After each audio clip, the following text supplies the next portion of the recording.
What's up? How y'all doing? This is a great Sunday. We have some special stuff for you. Me and my brother Ethan are going to go over a Shang Chi review. Just a quick heads up: this first half will be spoiler free, so you don't have to sweat too hard. We'll kind of give our general thoughts and synopsis on the things, and then the second half will be spoiler. I'll put an alert up. It'll be a spoiler. E, how are you doing this fine Sunday morning, my brother? I'm good. I'm good, man. Happy Labor Day to you. Happy Labor Day. It's Labor Day weekend, so hopefully Mm-hmm. people out there getting drunk and eat a whole bunch of food they shouldn't be eating and just enjoying life for at least 24 hours. At least 24 hours. Peace. How you holding up, man? How you and that beard doing? Oh man, we just got back to glory. We got a little too short of a trim before, so it's coming back pretty good. But I'm It was I'm good, good. man. I'm Yeah. good. Saw an amazing movie Oh, this past you Friday. do. Oh Yes, yes. yeah, Shang-Chi, man. This movie was very, for me, it's different for me. I'm a little biased. I think ancient Japan or this ancient Japanese like theme type movies is like my favorite era in like nerddom. Like whenever a movie or a game or anything set in that time period with those kind of tropes like wuxias or just like swordsmanship and things like that, ninjas. That's what I geek out at. I love that. It's very therapeutic to me. I feel like that point in time was very dope. Right on, right on. Yes, Is any I know what you mean. content. Because I mean, like talking about basically the feudal era of Japan or Mm-hmm. wushu type of things. So this, or hopefully people that watch the show know this. Hopefully, everyone from my grandma to your sister-in-law know this. My single favorite show of all time is Avatar: Last Airbender and Korra, Mm-hmm. Legend of Korra. I see them as one big entity, and just I love everything about that. And that does deal essentially with feudal era Japan meets uber fantasy type of thing. And Mm-hmm. it's funny because this movie Shang Chi is kind of like it's not set in feudal Japan. It is modern era, but still so many of the elements and themes are very reminiscent of that of a feudal era, and it definitely deals with so much of the fantastic, like in Korra and Avatar. So this almost felt in lots of ways like a live action version of the things you and I like the most, which is that feudal era Mm-hmm. Japan makes fantasy. There are a lot of things that made this is to me almost a culmination of all the things that make martial art movies great. Like you Mm-hmm. have the like Jackie Chan era where like the fighting is more comedic and Right. very improvisational because you have sir, I think they showed this scene in the trailer in particular when he's like on the side of the building and jumping from building to building fighting the almost like the hand members of the Ten Rings, and he's doing like little like Jackie Chan ish stuff, and The I'm just like, hand, yeah, the oh hand. man, yeah, so it's there like he's running and fighting. It's dope. They're doing really great things with that. Obviously, you have like a lot of wire work stuff in certain scenes, like the Wuxia type environment thing going on. It's like literally like everything that you could think of that you love about martial art kung fu flicks from Bruce Lee to Jackie Chan era to like now. It's all incorporated in this movie. Funny enough, Absolutely. I believe one of the actors they show. I won't because since that's spoiler section, I'll get in that. But this particular actor, I think, worked on the set with Bruce Lee. He was part of his either his stunt team or worked in this movie with him in particular. It was real famous for that. And one of the choreographers that they had for this movie was part of Jackie Chan's choreography team. I can 100% believe that. And Mm-hmm. there's no so I mean, yes, you probably even from the trailers people are seeing lots of moments feel very much reminiscent of a Jackie Chan in his prime, like Rumble in the Bronx type of scene situation. Yeah, Mm-hmm. I can believe that. And there are so this isn't a spoiler, but the I told you and Otis in our group, I was like, we need to get this man more work ASAP. We need to get. I know for like 5 years before this, he was working on another show like on Netflix, where he wasn't doing martial arts. He was like more like a drama or kind of like a family show, and he has martial arts training. So we need to have him doing more martial arts movies because he really is, like you just said, he's a perfect combination of Jackie Chan's humor and kind of levity mixed with Bruce Lee's bravado and like strength. Like you feel when he walks into a room, he has that charm, that charisma of a Bruce Lee in his prime. Yet he's able to do the comedic beats during a fight just like Jackie Chan.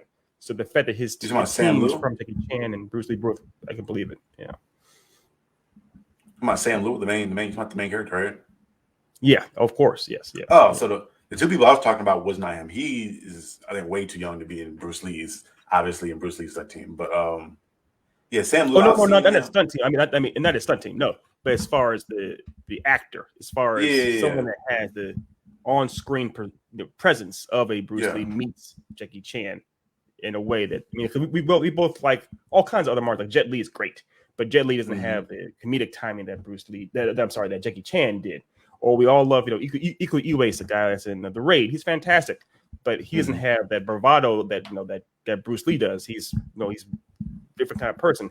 This guy has the charm and the comedic timing and the actual just overall skills in a way that we haven't seen together in one package in a long time. So, and he's a great actor too. He's a good Sam actor. Lewis. Yeah, I've known about him for a little bit. Obviously the Netflix show where he's like his parents own a Korean convenience store. Yes, I almost said Fresh Off the Boat, but it's a whole different show. No, yeah, that's the. But yeah, he was in there, and I loved that he was really, like obviously you can see the comedy in his delivery and stuff, his comedic timing in that obviously a lot. I wasn't sure. I didn't know how well he would do with his choreography, but for the stunts he did do that I saw, that he did it really well. So I was really impressed. It was great. And it's great to see more diversity and adding in, like, after we got our Black Panther, I'm like, damn, okay. I want everybody to get their representation out. We already did a whole episode about representation, so it was great to see us get ours and how big it was for us, how Black people, even with Black Panther not being that great of a movie, it's just the fact we got that representation. Everybody came together. They're like, oh my God, we're excited about XYZ. Right. I mean, give them the full 5-star treatment. That's the idea too. Like exactly. Like you said, regardless of the full in quality, it's still knowing that people put all the full effort into it. Getting a good director, getting good teams behind the camera, getting good actors, getting good budget, all those things, and actually having that for the Asian community with the Marvel treatment, with the actual original Asian character.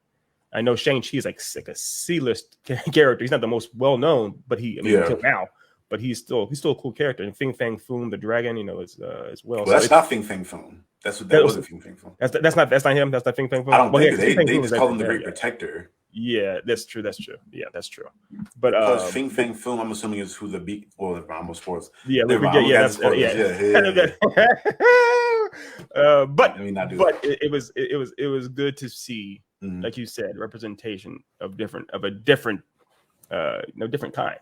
On screen, and it was done from what I gathered, because I saw this actually with a friend of mine. She is actually Filipino, and her husband is, they still, of course, are very like they know lots about Asian culture in general, and they were talking about how it's still cool to see people of Asian descent on screen, whether they were Korean, Japanese, or what have you. They were happy to see that. Yeah, it's great, man. I love this movie. Marvel gave it the works. They went and got they're just like, all right, we need to make a good martial arts Asian American film.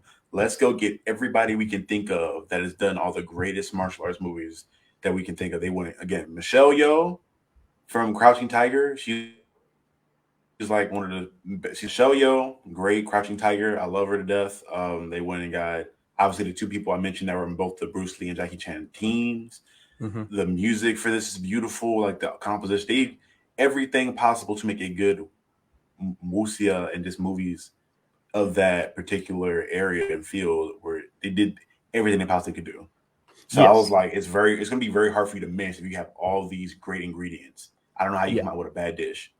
Right. It was fun. The biggest thing too is it was a fun movie to watch. It's one thing that happens sometimes where you have so many, you feel almost like the pressure to make such a huge impact in the community with your product that you almost forget the idea that you're supposed to have fun with it too. They're supposed to make it enjoyable, not just like, here's a big huge homage to all the things before us, here's the big huge tribute to our community. It's just a product that you enjoy watching, something that you will come back to, something you can have fun laughing at and get into the fights and things of that nature. And it hit on all those notes. I mean, it's not a perfect movie by any means, but it's still a very fun ride. And I didn't expect it to be.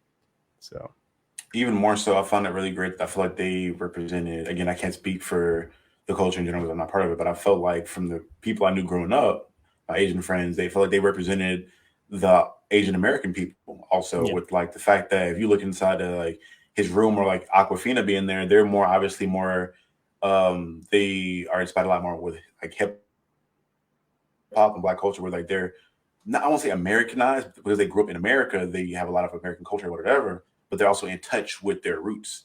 where you saw that a lot. Where I think in like one of his rooms he had like Outcast pictures and like band pictures on the wall, had like Forces and stuff like that. Where like he wasn't a stereotype or a caricature of like what they believed an Asian American to be. I feel like it feels very accurate in my opinion. Right. But again, I'm not Asian American, so I can't 100% speak.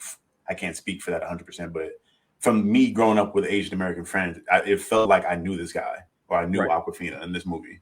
Yes, absolutely, absolutely. I guess we're getting towards we're getting towards the spoilerific area. Yeah. We're at right, we're at 11 minutes now too. So yeah, so we're gonna go ahead Yeah. and put up the alert, the massive sound alarms. This is spoilers. Spoilers. If you have not seen Shang-Chi or Shang-Chi, please go ahead and check it out. Or if you don't mind just seeing spoilers that Charlie and I mentioned, stick around. But either way, we're gonna get into some stuff right now. So, first things first, like you mentioned, the Asian American influence. And I love the idea that it starts off with them very much in, I guess it was like the movie opens with them like ancient, like 1,000 years ago or plus, a feudal era, super duper feudal era Japan. And they were actually having like, old school like battles with the Huns and everybody else, Mongolia. I guess it spanned the whole entire world. It wasn't just in one place. Yeah. But I love that it opened there, to the point where the narrator says, like, we don't even know where this guy got his rings. It just happens, like an old school fairy tale. This magic just exists in this world. And so this uber powerful guy. Yeah. And seeing him kind of just like seeing the dad, the uber powerful, villain, the baddie, just be incredible. It's an incredible opening. I love watching him just do this. It looked like a live action anime in a good way. And it was just it's a great way to set the tone for anything that comes afterwards. As far as, yes, in this world there is magic and there's martial arts, and we find a way to blend the two and make it actually gel. I know you're a big fan of Crouching Tiger, Hidden Dragon. Do you think that the wire work and the effects worked well? Oh, it was beautiful. Like the scene when Wenwu goes into the like the opening of Taolo, and he's meeting his wife for the first time, and they had that whole interaction. That felt like it was taken right out of Crouching Tiger, like out of Crouching Tiger scene, like in the way they were fighting. It's like you're like I think it's weird that not weird, but it's like kind of funny that you can fall in love with somebody as you're trying to punch him in the face. You know what I mean? So that whole thing of like they're going through it and he's like fighting and trying to take her out, but like you can see them like starting to fall for each other in like movements, and he's like impressed by her and things like that. He's captivated by her. While we're on the topic with him in particular, Wenwu is probably one of the better villains I've seen in Marvel, where it's like he's more akin to, I guess, more of a Thanos, to where he's evil and he has fucked up things, but he has his own twisted reason for doing them, and you can understand why he does them. Like with him giving up the rings and having his wife die, you can understand why he's so desperate to go and open that gate, because he hears his wife's voice, and that's all he's thinking about is grief. Like, I want my family back together because I gave up my past that I had for 1,000 years for this person. Which is like another crazy thing in general. It's like you think about it, like how much did she mean to him, to where he had this whole life for 1,000 years and gave all that up for this one person. Like, you have to love her extremely. So it made a lot of sense for him to go do what he did. No, yeah, I agree, and I agree that he is a more fully fleshed out character and bad guy than you've seen in most Marvel movies. Marvel's been trying to get back on track with that more, I guess, recently. Like you said, Thanos and obviously there's Loki. Who gave Loki his own show, but I love that he actually has a legitimate motive. He at the beginning he shows him his power. They mentioned his motive is just power. He just wants more and more power. Then he meets up with the love of his life, and they have one of those things where they're fighting each other. And you mentioned that it seems kind of weird to fall in love with someone that you're fighting. How can you have feelings for someone that you're trying to punch in the face? I think the idea is that it's showing for the first time that when we literally met up with his equal, someone that actually could keep up with him, and that is something he's never had before, and it's very attractive. It's kind of like it's the next phase of his life, the next final chapter of his life. What else is there for him to do but keep conquering over and over again, unless he finally finds something that he can't conquer, that's something very different. So it makes perfect sense, and I love the idea that they put that in there. And like you said, it was so powerful that it made him give up 1,000 years of conquering to just have a family. Then when he lost that, he lost himself completely. There's that scene where it shows him like where he takes his son, they go in there and they start, after she is murdered by the whole squad of people, by a gang, the Iron Gang. and he goes to get revenge on them. And you see that he's gone. He's no longer the man he once was. He just destroys and kills off people in that club right in front of his like 5-year-old son. And it's understandable. The hurt that he feels is relatable and understandable. When he goes, like you said, to open the gate, I get it. I would do the same thing if I was convinced that my love of my life, somehow her spirit or her essence was behind there, I could free her. I do the same thing. I get it. So it makes for a more compelling story when you actually do buy into the motives of the characters. I did that really well. The trauma, even for like the main character, I really enjoy him a lot because he's not the Boy Scout that I hate in like Cap or like Cyclops that they're portrayed as, right. Where they started to portray him as that, where he's like a Boy Scout, he didn't like to fight, and then you get into his backstory, and he's like, yeah, my dad sent me to kill the person that killed my mom that I watched her die. And initially he's like, yeah, I never did it. I turned around and like lived a good life. And you're like, oh, okay, that's typical Marvel stuff. And they go back and he's like, no, I killed this guy. And that's why I disappeared. I didn't want to go back because it traumatized him. He's 15, 16 when he went and killed this guy? Yeah, he's 14. He said 14. He said he was 14. Because he can't day drop. That's another thing I want to talk about in this. He catches some bodies in this. He kills a good amount of people in this. He's not. He's not above killing people. I mean, he knocks people off of buildings, like skyscrapers. So there's no reality in which they're okay. Yeah. Yeah, they're done for. That's a wrap.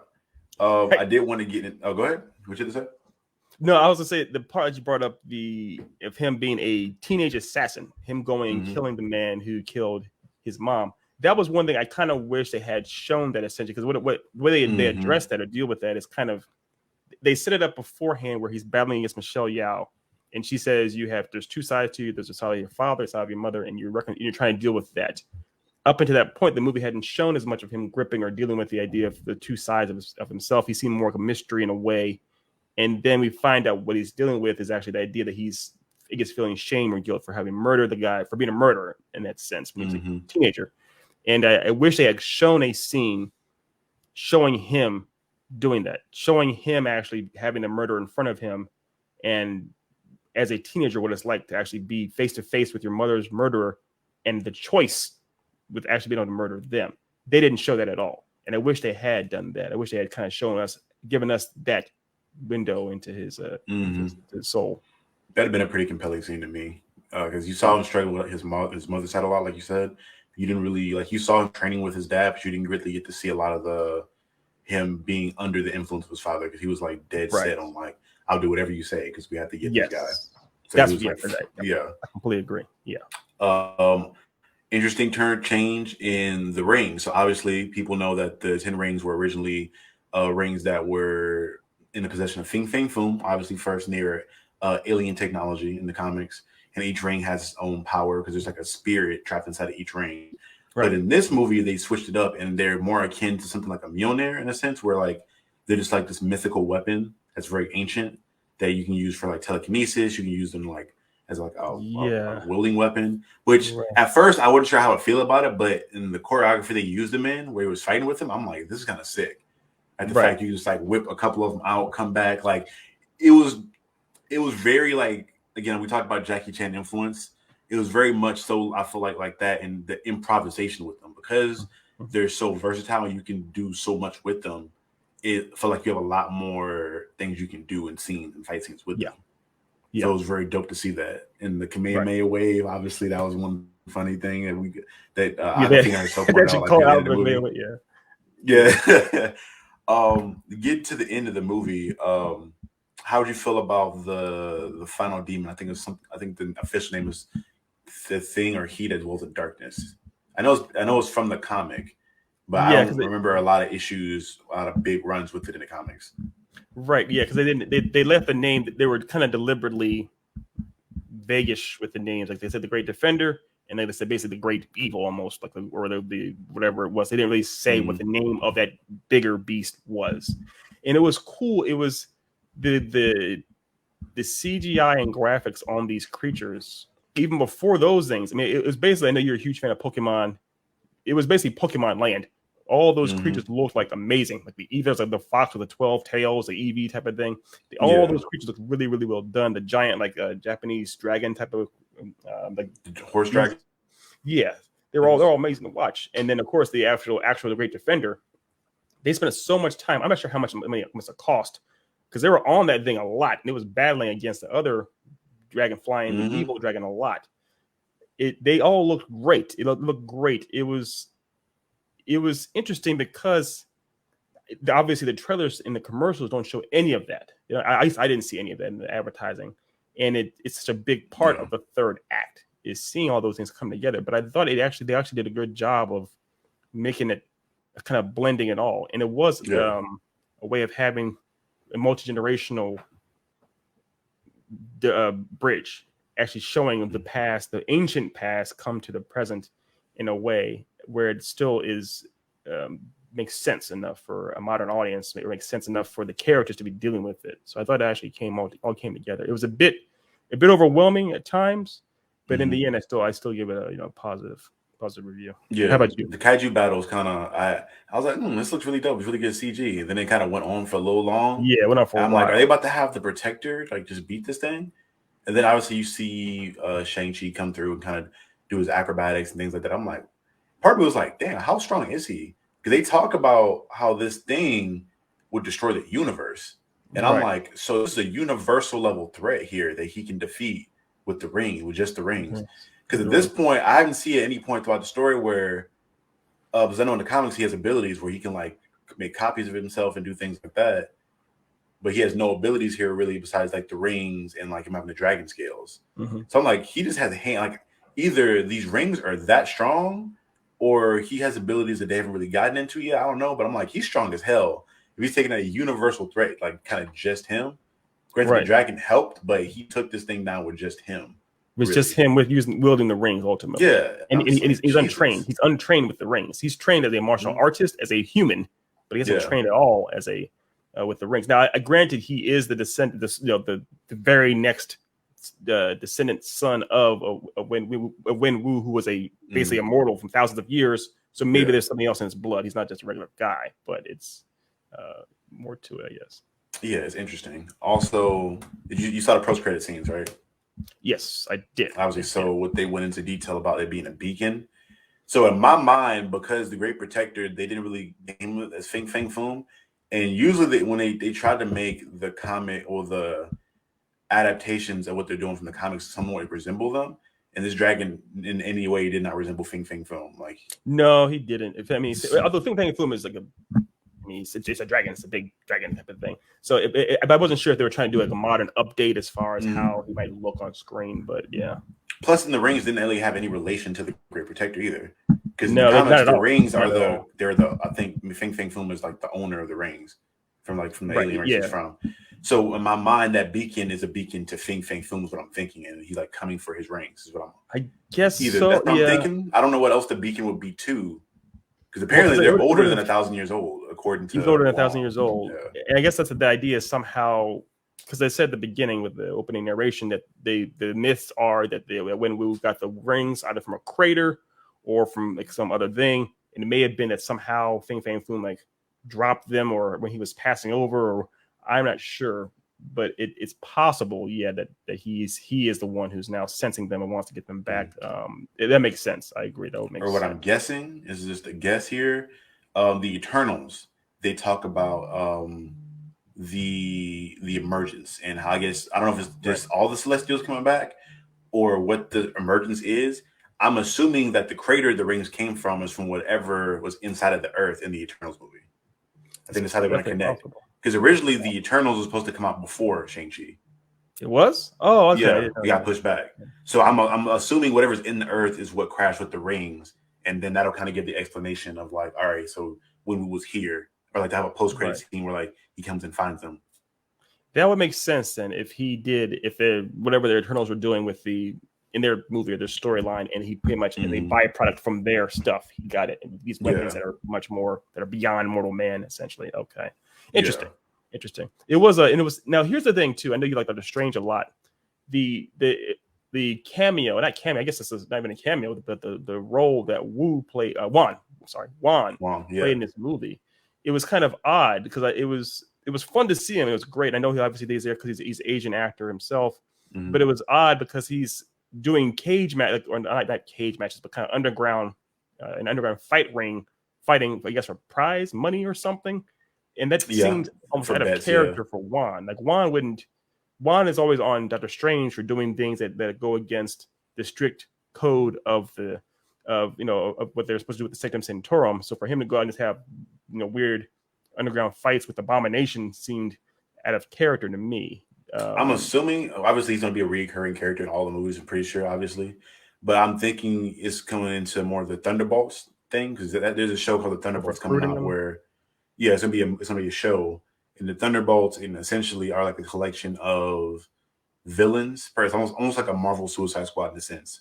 Yeah, If that makes yeah. any sense. And Abomination's in it, so I'm assuming Wong is like a trainer for that or a handler for them, maybe in the same way that Rick Maybe. Flag was for the Suicide Squad.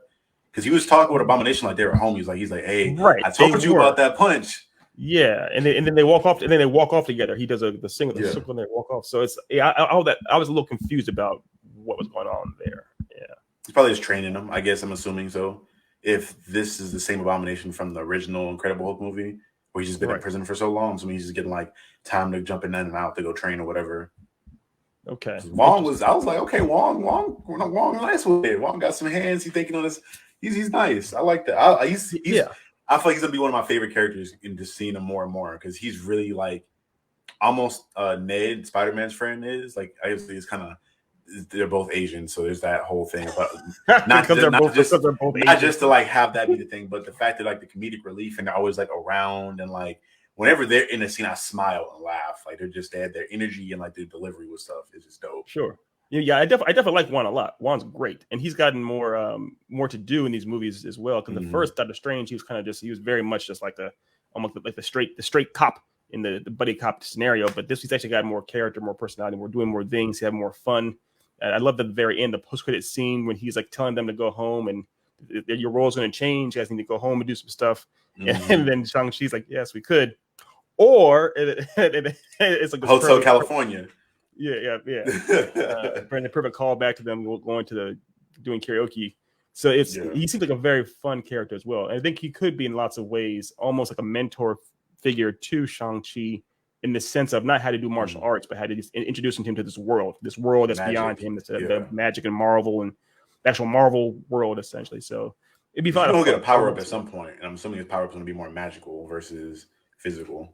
Sure. Yeah. Because like you said, Shang-Chi does have actual other kinds of powers and things he does in the comics. It's not just a hands-on fighter. He does other things, other abilities too. So, which is great. My last point, I'll go on real quick, is the side characters are really the side characters were great. Obviously, Awkwafina was at first I thought I was going to hate her. I was just like, I'm prepared to hate this character. She's going to be annoying because she's cool as a person, but a lot of the stuff she's in, she's annoying to me a lot of the times. But this one, I really enjoyed her in this movie. Like, she was her, and they didn't really have her not be her at any point in this movie. And even the things she was good at, they like introduced her being a good driver, like subtly. I feel like it was very subtle. They didn't like go in her face like, oh, she was a NASCAR driver. Like, no, she used to like take joy rides, and she just like takes cars and drives fast. And they kind of made it subtle, and they introduced her skills in the movie that in a way that wasn't too forced. Like, oh, they happen to have to drive out of here. Like, it makes sense for them to have to drive a car out. And it makes sense to have her drive because she's the best driver. Like, it just happened to be that way. Right. The only thing I thought was weird was the arrow that she became like a good archer in like a day or 2 days. They even mentioned it in the movie. Like, this is crazy. How am I a good archer in a day? I literally trained for a day. Yeah, lucky with that last shot to the monster's throat. I'm like, man, how strong of a bow? How strong is she? Because I'm like, I don't think like a 40-pound bow is launching that far and hitting that thing that hard. So this has got to be like a 2,000-pound bow for you to shoot. I'm like, okay. So not only is she ridiculously strong, but she got really lucky to hit this thing in the throat. Right. But like we said, some serious suspension disbelief. This is not a perfect movie by any means. It's a superhero movie. It's a superhero movie, and it was fun. It was fun, and they did set up the idea that she was like they kind of laid down a little heavy with the whole exposition at the beginning, showing her with her family as far as her mom saying like, you have all these degrees, you're a really smart person. Why are you doing this? Like they're kind of laying out her whole resume, and then of course the idea that she's just a parking cars. But they do show, like you said, they do the plan and payoff pretty well. That show that she's able to be she's a good joyrider. She's like a kind of a street racer of some kind. So later on, when she's doing that, she does it to, of course, to get them out in the Beamer that the guy has, the Beamer SUV, and then also to drive through the bamboo maze. That makes sense. She's the best driver they have, so I'll give him that. But even with the arrow thing, they do talk about, like, she says herself how, like, she can pick things up really easily, but she just drops them because she doesn't think it's worth her time. Right. So I guess they explain the arrow stuff. I guess that she just picks stuff up. Yeah. I guess she's a savant. Yeah. Mm-hmm. But it's ultimately, I still have fun with it, and I love the idea too of his sister, Xialing. I know how to spell it. I love her. I love her character. She's dope. And I heard this is her first movie that she was ever in. But are you serious? That's what I heard. My friends I was with, my friend, she's actually an actor as well out here, and she's talking about that. But I love the idea how the movie ends with her like, yeah, she went to dismantle the 10 rings or to lead them as a pimp. And I love the idea of her being like a crime boss out there in the MCU. You know, that power sit. That power sit, she was like chilling. I was like, okay. Yeah, she's top dog. She's top dog. That'll be a lot of fun. Oh, one last detail. I'd be remiss if I didn't mention it. Speaking of Black Panther earlier, directed by Ryan Coogler, Creed 2's Big Bad, not directed by Ryan Coogler, but in the world of Ryan Coogler, leading to Creed 2. You know the guy that had the blade for a hand, Razor Fist, like Razor Fist. Is that Razor Fist? Is that who it is? Or they didn't really say what his name was, but his card that they stole said Razor Fist on the side of it. It did? Okay. So I'm assuming that's his name.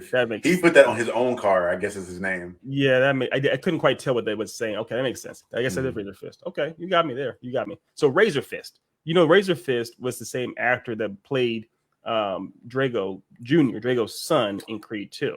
Really? Yeah. He talked more English in this movie than he did in Creed 2, but that's him. I remember him like he just looked like I've seen him in something before. Yeah, you know what I mean? Like you just see those actors that kind of look familiar, but you can't narrow it down. Yeah. He was. I'm like, he's somebody. It's Marvel, so they always get top tier actors, so he's got to be something. Yeah, he's somebody. Yeah, and he didn't die. He didn't get his soul taken, so he'll probably reappear again as her dragon, the dragon to her mastermind, so to speak. So also this movie was kind of dark. The soul snatching thing. I'm like, oh, they're snatching souls. I'm like, they're Jesus. Yeah. I was like, and they don't come back after they kill off the big dragons. No, they show you the huge like ceremony of all the dead. It's like a lot of people died during that battle. And the demon itself, I was like, this thing's kind of scary. This is really like Lovecraftian in a sense. Like this thing is like I felt like Cthulhu or something like that.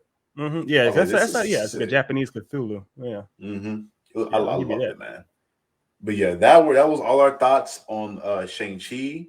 Thank you guys for tuning in. Obviously, we'll have another episode of our main show next Friday coming out. It's going to be very dope stuff. We're going to have Felicia, Ink Queen Ferguson, come in, and she's going to give us her experience on her growing up as a Black nerd woman or a woman blurred. So, ladies, obviously, we'll have a poll out pretty soon, kind of asking questions and things like that. But everybody that's following the page and liking the page, thank you guys for your support. We really appreciate it. We have big things coming, obviously. Got the preview of the comic we have coming out, hopefully, in the next couple months. Just keep showing support. Again, us, my friend Ethan here has Echelon Comics that I'm a proud owner of a couple of comics of, and they're doing really great stuff. So just everyone, thank you for the support. That's all I got to say. Yes. And also in October, we have something very special coming up where we have Dev. we're gonna have Dev here play some horror games, and it's gonna be fun. It's gonna be a lot of fun. It's gonna be a lot of cussing, a lot of screaming. So I'll put in alerts ahead of time. You have no idea how excited I am to do this for this to happen. You have no idea. Oh God. All right, well, everyone, this has been another episode. Well, not really episode, but a review of the Thin and Out podcast. Thank you for tuning in, and we'll see you next time.